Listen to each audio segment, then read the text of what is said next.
अंतर्राष्ट्रीय योग दिवस की इस पावन मेला में मैं चंद्रशेखर आजाद आपका इस योग सत्र में हार्दिक स्वागत करता हूँ, वंदन करता हूँ, अभिनंदन करता हूँ। इस उत्सवमयी अवसर पर आप सबकी इस योग दिवस की हार्दिक बधाइयाँ, बहुत बहुत शुभकामनाएं। मित्रों, इस अवसर पर सर्वप्रथम तो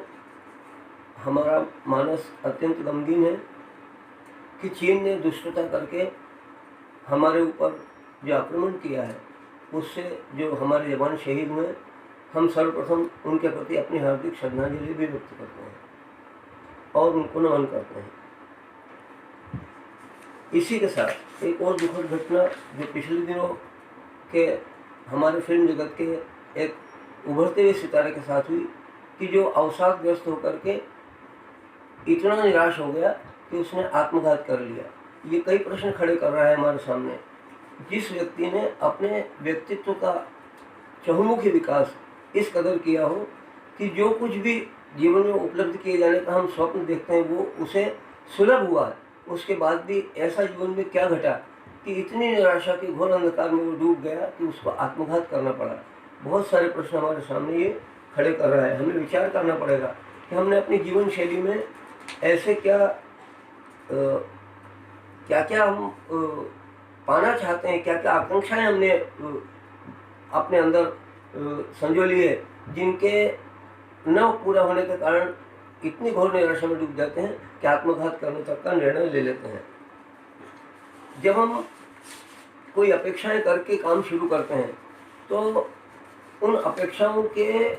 चिंतन में आधी ऊर्जा खर्च हो जाती है और आधी ऊर्जा ही कार्य के संपादन में लगती है। ये सबसे बड़ा कारण है कि हम कार्य के प्रति पूर्ण समर्पण नहीं कर पाते। यदि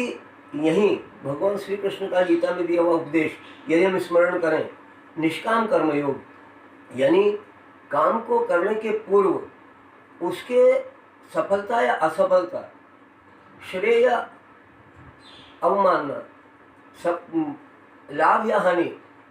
इस सब का विचार किए बगैर अपनी पूरी शक्ति अगर कार्य के संपादन में लगा दें तो कार्य में सफलता की संभावनाएं कई गुना बढ़ जाती है। और अगर तब भी किसी कारण से असफलता भी मिली तो मन में विषाद नहीं होता। इसलिए हमको योग कर्मसु कौशलम का जो निष्काम कर्म योग का संदेश है गीता में दिया भगवान श्री कृष्ण ने, उसको अपने जीवन में उतारना होगा। अगर उसे हमने यथारूप जीवन में उतार लिया तो हमारे जीवन में आने वाली ये तमाम झंझावात से हम मुक्त हो सकते हैं और निराशा के अंधकार से बच करके ये योग हमारे जीवन में एक आशा का दीपक जला सकता है। इसी के साथ पिछले दिनों में, पिछले कुछ माह से हमारा पूरा विश्व अभी सारी वैज्ञानिक प्रगति के बावजूद एक छोटे से वायरस के कारण घुटनों पर आकर खड़ा हो गया है। एक इतना बड़ा संकट, विश्वव्यापी संकट, आज पूरी मानव जाति पर संकट है और एक ऐसा तुच्छ सा वायरस जो खुली आंखों से देखा तक नहीं जा सकता, उसने ऐसा कोहराम मचा दिया है कि सारी वैज्ञानिक प्रगति एक तरफ धरी रह गई है और सारे चिकित्सकीय अनुसंधान आज हमारे को इस संकट से बचाने में अभी बिल्कुल असफल सिद्ध हो रहे हैं। यहाँ फिर अगर हम बात करें तो वास्तव में ये जो वायरस है, ये जिस ढंग से हमको प्रभावित कर रहा है, जिस ढंग से हमारे ऊपर आक्रमण कर रहा है और जिस तंत्र को ये प्रभावित कर रहा है वो हमारा मुख्य रूप से श्वसन तंत्र है। और श्वसन तंत्र में होने वाली ये जो आपदा है, ये जो रोग है, ये रोग कुछ यौगिक प्रयोगों के द्वारा इनसे बड़े आसानी से बचा जा सकता है। कुछ योग के अभ्यास, शारीरिक अभ्यास यानी आसन आदि की क्रियाएं, कुछ प्राणायाम, कुछ शोधन की क्रियाएं अगर नियमित कोई साधक करे तो इन सारे आपदाओं से बच सकता है। प्रतिदिन नियमित दीर्घ श्वसन का अभ्यास करें, प्रतिदिन नियमित जलनेत्र का अभ्यास करें, नित्य प्रति भस्त्रिका प्राणायाम करें, नित्य प्रति दीर्घ श्वसन का अभ्यास करें। इन सब से हमारी इम्यूनिटी बढ़ाने में हम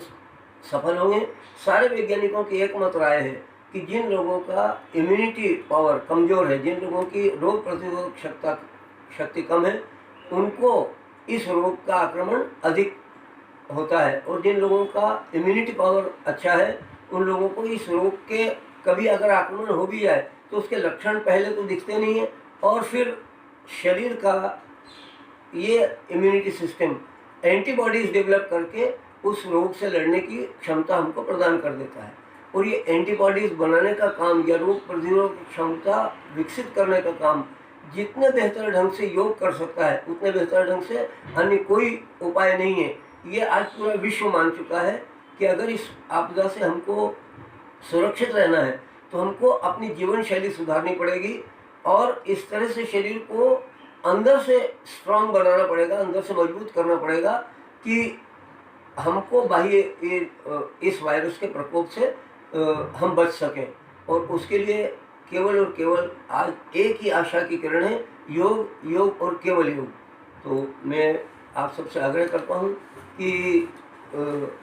आप अपनी दिनचर्या में योग को इस प्रकार शरीक करें कि वो हमारे जीवन शैली का एक अंग बन जाए, वो हमारे जीवन की एक अनिवार्य धारा बन जाए। अगर हम नित्य प्रति अपने दैनंदिन जीवन में योग के अभ्यास को शरीक करेंगे तो ये मनोकायिक विकारों को, शारीरिक क्षमताओं को और समग्र व्यक्तित्व के सर्वांगीण विकास को ये उपलब्ध कराता है। इसलिए मेरा बार बार आप सबसे ये आग्रह है कि आसनों के प्रति, प्राणायाम के प्रति